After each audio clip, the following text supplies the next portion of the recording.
Salam negaraku, salam solidariti. Sekali lagi saya aktivis sosial Datuk Dr. Kalai Wanar. Jam tepat 11.30 malam 10 hari bulan Januari 2026.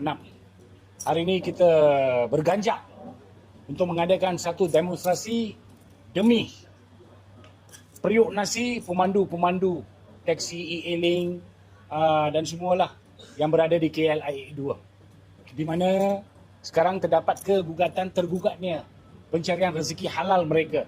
Pegang steering ini bukan calang-calang. Mereka tahu betapa susah.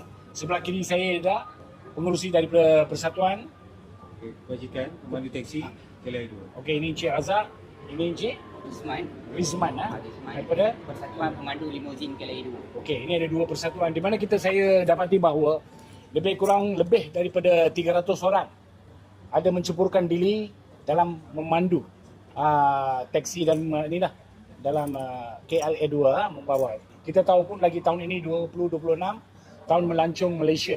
Okey, yang diwar-warkan oleh kerajaan Madanon kita, okey. So perkara yang mereka timbul, saya dipanggil oleh mereka pada lebih kurang 10.30 malam. Baru nak makan, dia panggil saya dan PA saya bergegas daripada sana sampai sini lebih kurang 1 jam. Bila dah sampai, nampak banyak saudara kita yang datang sini mengadu kepada saya mengenai isu mereka. Mereka bukan menentang kerajaan atau menentang mana-mana pihak.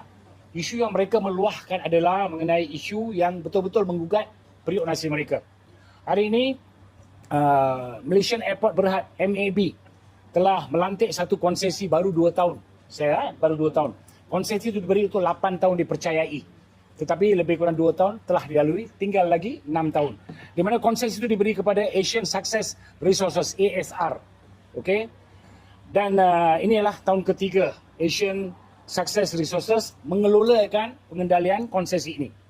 Okey, isu yang mereka tiba-tiba terima ialah selama ini sebelum ASR menerajui konsesi ini, mereka pemandu-pemandu di airport KL2 tidak dikenakan apa-apa bayaran RM3 setiap kali untuk mengambil chip. Chip itu adalah token untuk membawa. Okey, dia tak kenakan RM3. Sekarang pula dia kenakan RM3. Tiba-tiba daripada bulan November 2025. Dia tengok RM3 bukan main tau. Saya tadi dah buat calculation, nanti saya beritahu berapa dia punya jumlah nilai. Perkara kedua ialah mereka tidak langsung, pemandu-pemandu ini dan persatuan-persatuan tuan-tuan yang ada sini langsung tidak dimaklum. Malaysia ada undang-undang, rule of law, bukan law of jungle. Bila ada undang-undang, sepatutnya dia kena bagi tahu mana-mana persatuan ke, mana-mana syarikat ke, dia suka-suka tidak boleh memberhentikan pekerja dia. Begitu juga undang-undang dalam hal ni. Ini ASR ni, Asian Success Resources, saya percaya sungguh MAB tidak dimaklumkan mengenai apa yang mereka akan charge RM3 ni.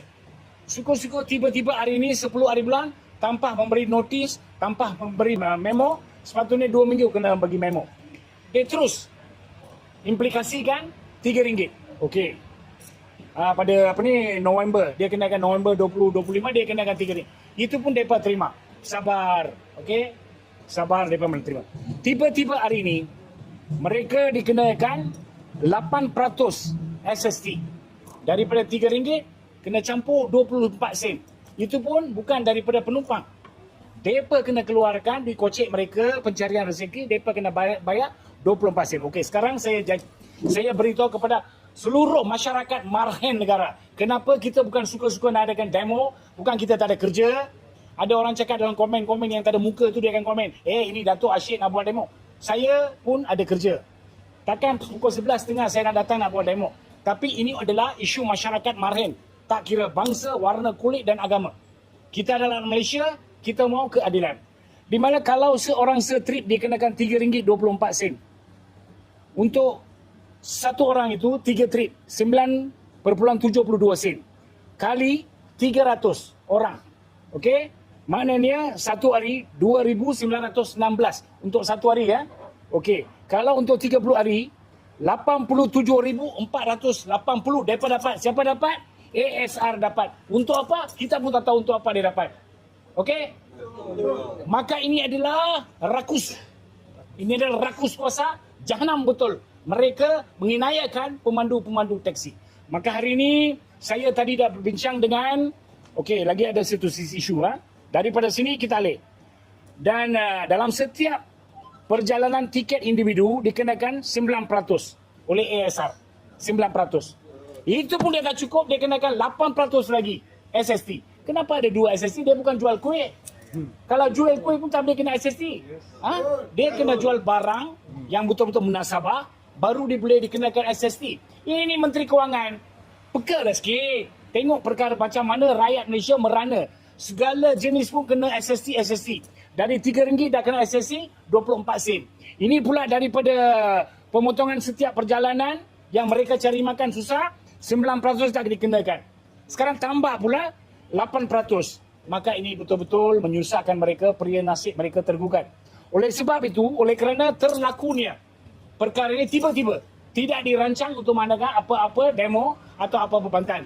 Maka pemandu-pemandu di sini bersama persatuan ke atau bukan persatuan, mereka bukan jual dadah. Mereka bukan buat gangster. Mereka bukan pergi ragut rantai. Mereka bawa penumpang nun jauh, bawa mereka ke destinasi. Maka hari ini, bila tiba-tiba berlaku, daripada pukul jam, saya percaya, daripada pukul jam, mereka dah boykot. Boykot dalam undang-undang tak salah, saya percaya. Mereka dah buat satu report polis. Ini report polis. Mereka dah buat, ini cover report dah buat, dah ceritakan.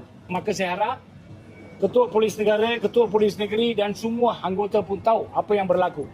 Mereka tidak pegang apa-apa senjata. Mereka boykot untuk membagi tahu ASR dan MAB bahawa tidak ada apa-apa pemandu yang pergi membawa penumpang. Hari ini bagi ulat-ulat cari makan lah. Itu pun apa diam. Datang buat jangan buat wayang lah. Takkan apa tak tahu, takkan JPJ tak tahu. You buat tutup mata buat apa? Hari ini datang buat wayang buat apa? Saya tak setuju. Ini jangan pandai buat wayang. Ini bukan filem P.Ramlee. Hantu lalu pun cobaan, Jembelang lalu pun cobaan. Hari ini you datang buat wayang buat apa? Takkan you tak tahu ulat-ulat berlelosa. Ada van pula yang datang sana sapu dia. Bila pakai penjawat awam, bila pakai uniform, tepuk dada, tanyalah selera. Bila you nak makan nasi, tanya diri, adakah you menjalankan tugas demi apa yang you pegang, amanah yang diberi, kuasa yang diberi. So perkara ini pun mereka sanggup menerima, tabah diri demi keluarga mereka. Sekarang sekolah nak dibuka, banyak perbelanjaan yang masih tunggu. Bukan senang tau, sampai malam, siang malam 24. Ada satu saudara tadi bagi tahu, Encik Syarul duduk di Ampang 7 hari tak pergi, tinggal di sini. Bukan senang, 7 hari tak pergi rumah, tinggal di sini kerana nak membiayai perbelanjaan rumah, suri rumah dan juga anak dia. Begitu susah. So sekarang apa yang kita mahu, saya tadi dah berbincang telefon dengan Mr. Jimmy, Jimmy Nyo. Baik orang dia jawab panggilan saya. Dia sebagai General Manager ASR, okay? Asian Success Resources. Dia baik orang, baik budi pekerti. Saya tanya dia kenapa tak bagi memo untuk 2 minggu, terus melaksanakan yang ambil ini SST tiba-tiba. Lepas tu dia kata tunggu sampai hari Rabu. Dia cakap minggu depan. Saya pula kata minggu depan, Isnin pun minggu depan, Jumaat pun minggu depan. So saya syorkan kepada dia supaya hari Rabu tetapkan. Maka dia pun akur. Dia cakap dia memang mengaku. So beberapa soalan dia tak boleh jawab. Dia sebab dia kata dia kata dia bahagian operasi. Dia ada financing pula, dia kena bincang. Itu terpulang kepada dia yang tahu. Betul atau tidak Tuhan sedang memerhatikan. Maka dia kata hari Rabu dia akan bincang. So saya pula bagi pihak orang tengah, saya kata dia, saya akan menasihat ke saudara-saudara pemandu supaya berhentikan boykot. Setuju tak? Setuju. Sementara berhentikan boykot, sebab dia cakap tiba-tiba dia orang dapat boykot, kita susah lah. Dia kata macam tu. Tak apa, kita stand and talk. Okay, give and take. So kita pun oleh kerana ada polisi give and take, kita bagi dia masa sampai hari Rabu. Bagaimanapun hari Isnin, daripada pihak Sekretariat Bahanah Kesetiaan Negara, saya akan bagi tahu saya punya PA hantar surat kepada APAD dan juga Menteri Pengangkutan. Tahulah biasalah Menteri Pengangkutan, bagi dekat dia. Tengok apa dia punya cerita. Dia masuk sini, keluar sini ke tak tahu. Tapi kita punya kerja kita jalankan. Okey, so saya betul-betul bersyukur kepada Tuhan. Alhamdulillah, saya syukur kepada semua tuan-tuan yang ada di sini bahawa hari ini kita berhentikan boykot. Okey, yang sementara. Setuju tak? Setuju. Kita berterima kasih kepada saudara Jimmy Nyo dan saya akan kemukakan perkara ini juga kepada Mr. Aaron. saya akan kemukakan kepada Mr. Aaron supaya adakan perbincangan profesional. Okey, insyaAllah adakan satu perbincangan profesional. Mungkin alhamdulillah, syukur dia akan terima, bincang dulu, selesai secara profesional. Okey? Assalamualaikum warahmatullahi taala wabarakatuh. Saya Kabarudin bin Ma'ruf selaku pemandu teksi Premier yang telah bertapak di Airport 1 dan Airport 2 sepanjang 28 tahun. Pada kali inilah saya rasa sebagai seorang pemandu tertekan dengan cas-cas yang agak membebankan kita orang selaku pemandu-pemandu. Apa yang telah saya dimaklumkan pada hari Rabu akan satu perjumpaan dengan Mr. Jimmy untuk membuat perbincangan bagi penyelesaian kenaikan yang telah dicas kepada pemandu-pemandu. Untuk itu, saya selaku semua pemandu-pemandu sini berharap supaya cas RM3 lebih itu tidak diadakan, dikenakan kepada pemandu-pemandu di Kelai Idu ini. Itu saja. Terima kasih. Assalamualaikum. Okey, saya ada Encik Pradik Budi Rahman. Masalah tadi kan dengan Premier, dengan bajet limo, dengan band semua. Tapi masalah ni yang limutin pula, dia petikan potong pasir train. Okey, potong pasir dah tinggi. Lepas tu pula perjanjian 2 minggu, 2 bulan sekali lah. Ada 15 dengan 27 bulan. Lepas tu pula perjanjian tak tepat. Dia tarik tu sampai 20 hari lebih, dekat sebulan baru dapat duit. Potong tu tinggi, 15%. Jadi mana yang biasa tu okey lah, macam RM3 tu tak okey lah. Yang masalah sekarang ni, penambang balik siapa tak nampak. Baru tadi pasal nampak. Jadi mana yang penambang tak setuju lah. Ikut yang RM3 pun kita pun tak setuju juga. Tak ada setuju apa-apa. Mengharap besar ada peluang untuk perbaikan datang lah. Yang pertama. Tapi ni saya minta lagi satu lagi, masalah klaim limusin. Dia limusin dengan Premier, bajet, family band tu lain. Dia potong 9%. Yang limusin dah potong dah 15%. Lepas 15%, lepas tu pula klaim tu perjanjian dulu 15 bulan dengan 7 bulan. Mana 2 bulan sekali lah.